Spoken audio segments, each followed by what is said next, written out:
He moved more than 175,000 troops, military equipment, and positions along the Ukrainian border.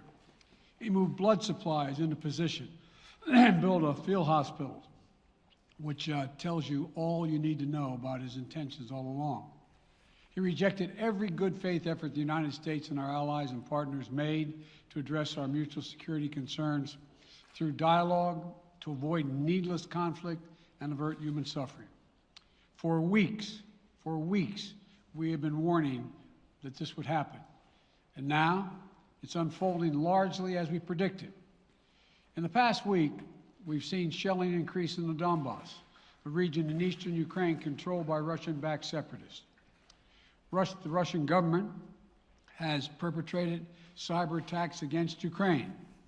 We saw a staged political theater in Moscow, outlandish and baseless claims that Ukraine was about to invade and launch a war against Russia, that Ukraine was prepared to use chemical weapons, that Ukraine committed a genocide.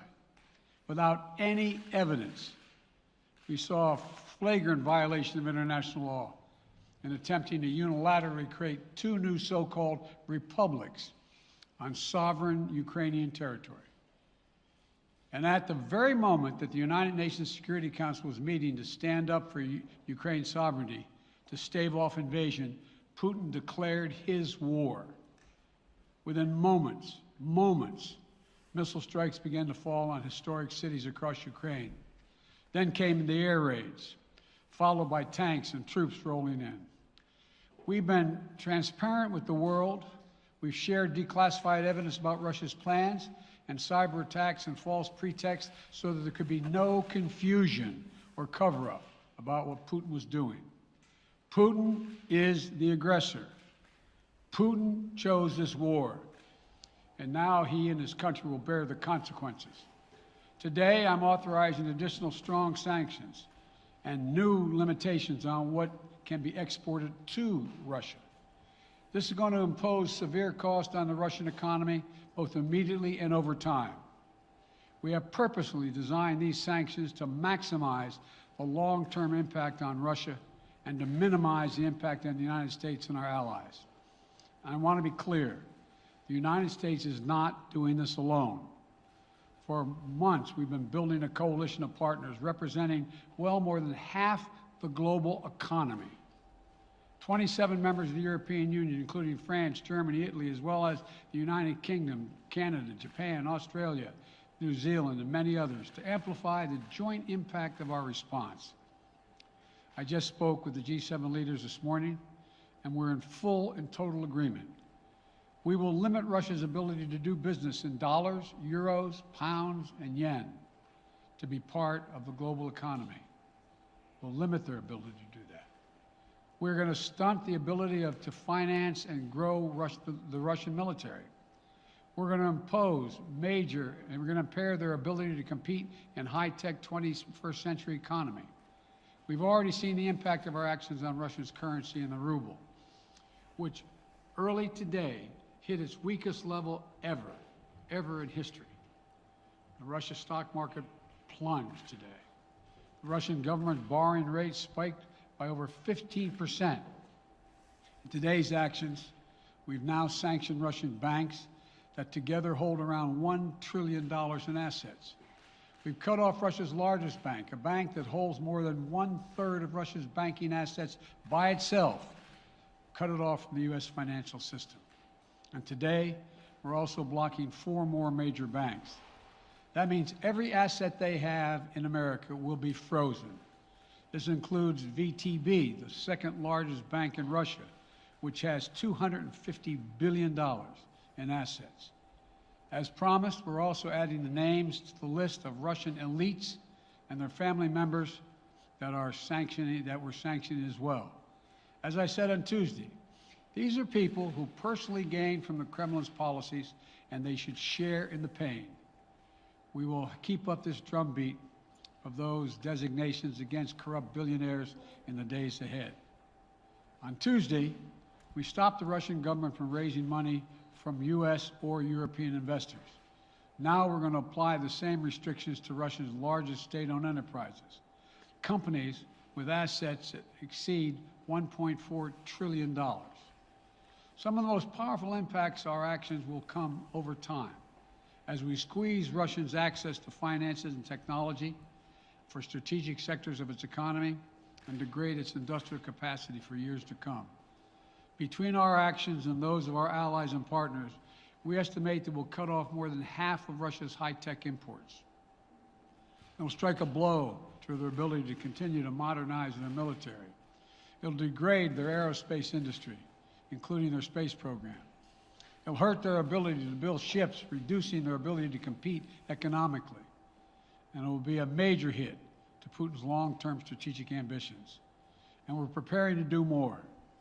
In addition to the economic penalties we're imposing, we're also taking steps to defend our NATO allies, particularly in the East.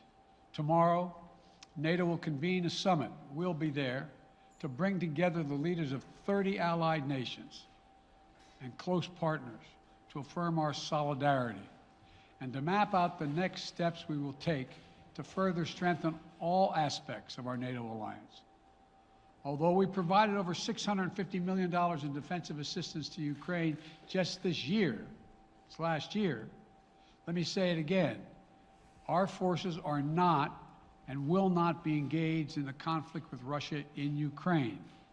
Our forces are not going to Europe to fight in Ukraine, but to defend our NATO allies and reassure those allies in the East. As I made crystal clear, the United States will defend every inch of NATO territory with the full force of American power. And the good news is, NATO is more united and more determined than ever. There is no doubt that the United States and every NATO ally will meet our Article 5 commitments, which says that an attack on one is an attack on all. Over the past few weeks, I ordered thousands of additional forces to Germany and Poland as part of our commitment to NATO. On Tuesday, in response to Russia's aggressive action, including its troop presence in Belarus and the Black Sea, I've authorized the deployment of ground and air forces already stationed in Europe to NATO's eastern flank allies, Estonia, Latvia, Lithuania, Poland, and Romania. Our allies have also been stepping up, adding the other allies, the rest of NATO, adding their own forces and capabilities to ensure collective defense. And today, within hours of Russia's unleashing its assault, NATO came together and authorized and activated an activation of response plans. This will enable NATO's high readiness forces to deploy and when and where they are needed to protect our NATO allies on the eastern boundaries of Europe. And now I'm authorizing additional U.S. force capabilities to deploy to Germany as part of NATO's response, including some of the U.S.-based forces that the Department of Defense placed on standby weeks ago. I've also spoken with Defense Secretary Austin and Chairman of the Joint Chiefs, General Milley, about preparations for additional moves should they become necessary to protect our NATO allies and support the greatest military alliance in the history of the world, NATO. As we respond, my administration is using the tools, every tool at its disposal to protect American families and businesses from rising prices at the gas pump. You know, we're taking active steps to bring down the cost, and American oil and gas companies should not exploit this moment to hike their prices to raise profits. You know, in our sanctions package, we specifically designed to allow energy payments to continue. We are closely monitoring energy supplies for any disruption. We've been coordinating with major oil producing and consuming countries toward our common interest to secure global energy supplies. We are actively working with countries around the world to elevate collective release from the strategic petroleum reserves of major energy consuming countries. And the United States will release additional barrels of oil as conditions warrant. I know this is hard and that Americans are already hurting. I will do everything in my power to limit the pain the American people are feeling at the gas pump. This is critical to me. But this aggression cannot go unanswered. If it did, the consequences for America would be much worse. America stands up to bullies. We stand up for freedom. This is who we are. Let me also repeat the warning I made last week. If Russia pursues cyber attacks against our companies, our critical infrastructure, we are prepared to respond. For months, we've been working closely with the private sector to harden our cyber defenses, sharpen our ability to respond to Russian cyber attacks as well. I spoke last night to President Zelensky of Ukraine, and I assured him that the United States, together with our allies and partners in Europe, will support the Ukrainian people as they defend their country. We'll provide humanitarian relief to ease their suffering. And in the early days of this conflict, Russia propaganda outlets will keep trying to hide the truth and claim success for its military operation against a made-up threat. But history has shown, time and again, how swift gains in territory, acts of mass and strategic dead ends. The next few weeks and months will be hard on the people of Ukraine. Putin has unleashed a great pain on them, but the Ukrainian people have known 30 years of independence. They have repeatedly shown that they will not tolerate anyone who tries to take their country backwards. This is a dangerous moment for all of Europe, for the freedom around the world. Putin has committed an assault on the very principles that uphold the global peace. But now, the entire world sees clearly what Putin and his Kremlin allies are really all about. This was never about a genuine security concerns on their part. It was always about naked aggression, about Putin's desire for empire by any means necessary, by bullying Russia's neighbors through coercion and corruption, by changing borders by force, and ultimately by choosing a war without a cause. Putin's actions betray his sinister vision for the future of our world, one where nations take what they want by force. But it is a vision that the United States and freedom every tool of our allies and partners will emerge from this stronger, more united, more determined, and more purposeful. And Putin's aggression against Ukraine will end up costing Russia dearly, economically and strategically. We will make sure of that. Putin will be a pariah on the international stage. Any nation that countenances Russia's naked aggression against Ukraine will be stained by association. When the history of this era is written, Putin's choice to make a totally unjustifiable war on Ukraine will have left Russia weaker and the rest of the world stronger. Liberty, democracy, human dignity, these are the forces far more powerful than fear and oppression. They cannot be extinguished by tyrants like Putin and his armies. They cannot be erased from people's hearts and hopes by any amount of violence and intimidation. They endure. In the contest between democracy and autocracy, between sovereignty and subjugation, make no mistake, freedom will prevail. God bless the people of a free and democratic Ukraine. May God protect our troops. Mr. President. Associated Press, Zeke. Do you have any plans to speak with President Putin at this point? And what interactions have you had with the Russian government? I heard the first part. Do I have any plans to speak with Putin at this point, and what? What communications have you had with the Kremlin as far as military operations in Ukraine and making sure this does not spiral into a larger conflict? Well, it's a large conflict already. The way we're going to ensure it's not going to aspire to a larger conflict is by providing all the forces needed in the Eastern European nations that are members of NATO. NATO is more united than it's ever been, and I have no plans to talk with Putin. Mr. President. Wall Street Journal, Tarina. Mr. President, you didn't mention SWIFT in your sanctions that you announced. Is there a reason why the U.S. Isn't doing that? Is there a disagreement among allies regarding SWIFT and whether Russia should be allowed to be a part of it? The sanctions that we've proposed on all their banks have of equal consequence, maybe more consequence than SWIFT, number one. Number two, it is always an option, but right now that's not the position that the rest of Europe wishes to take. Cecilia Vega, ABC. Sir, sanctions clearly have not been enough to deter Vladimir Putin to this point. What is going to stop him? How and when does this end? And do you see him trying to go beyond Ukraine? And a second question I'll just give to you now. This statement that he gave last night, the threat that he gave, the West will face consequences greater than any you have faced in history. Is he threatening a nuclear strike? I have no idea what he's threatening. I know what he has done, number one.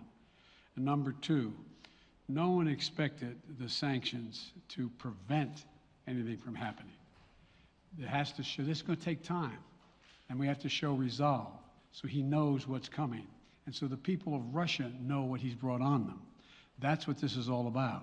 This is going to take time. It's not going to occur. He's going to say, oh my God, these sanctions are coming, I'm going to stand down. He's going to test the resolve of the West to see if we stay together, and we will. We will, and it will impose significant costs on him. Will he go beyond Ukraine, sir? Do you see him going? Yes. Thank you. Two topics, just really quick. First, markets are down and gas prices are up. I know you always stress the difference between Wall Street and Main Street, but everybody seems to be in for some economic pain. How economically painful is it going to get for people in this country? And I do have one more question. First of all, there's no doubt that when a major nuclear power attacks and invades another country, that the world is going to respond, and markets can respond all over the world.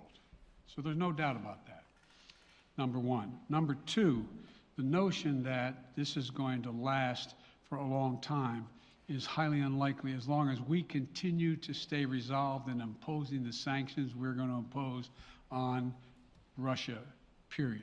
What's your next question? I'm sorry.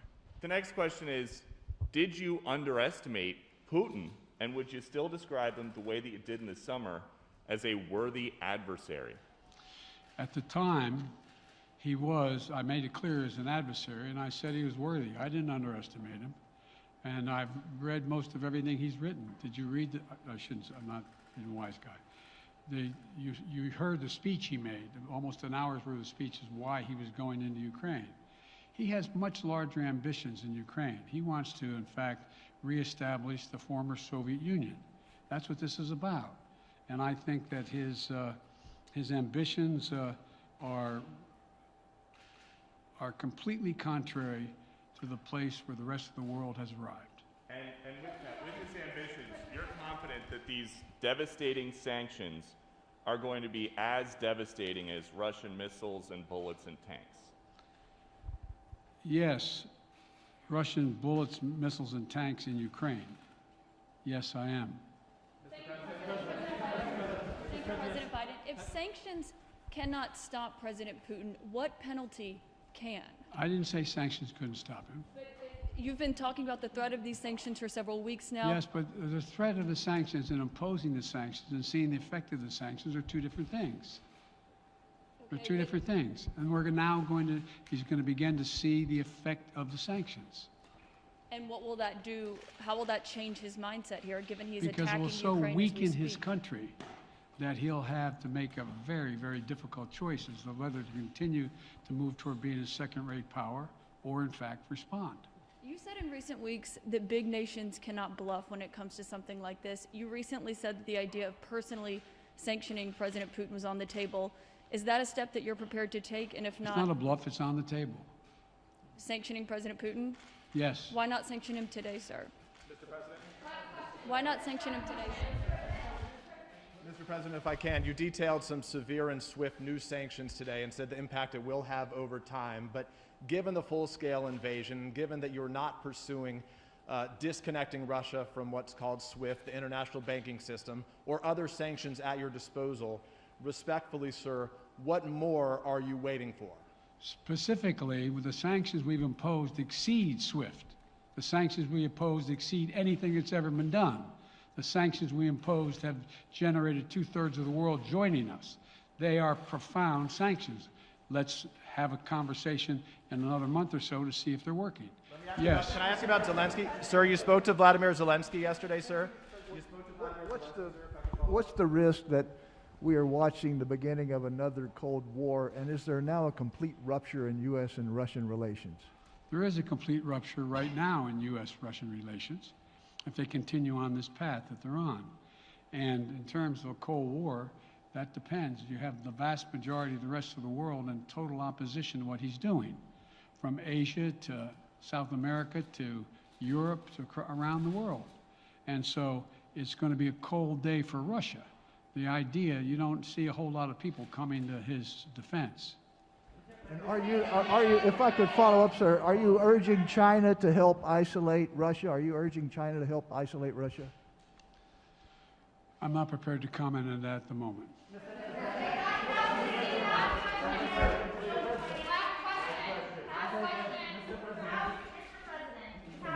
No.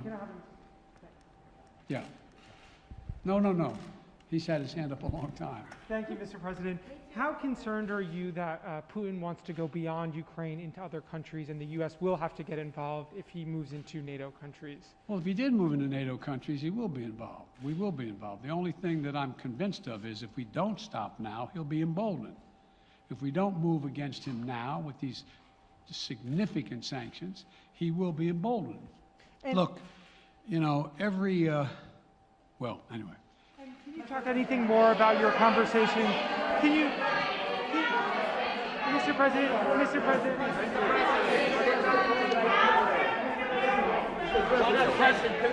Why not sanction Putin directly today? I'm sorry, I can't hear you. Sir, India, which is a major defense partner of the United States, is India fully with you on the issue of Ukraine and Russia? Does the Defense Department of the United States... Sir, India is one of your major defense partners. Is India fully in sync with the United States on Russia? We're in consultation with India today. We haven't resolved that completely. One more question.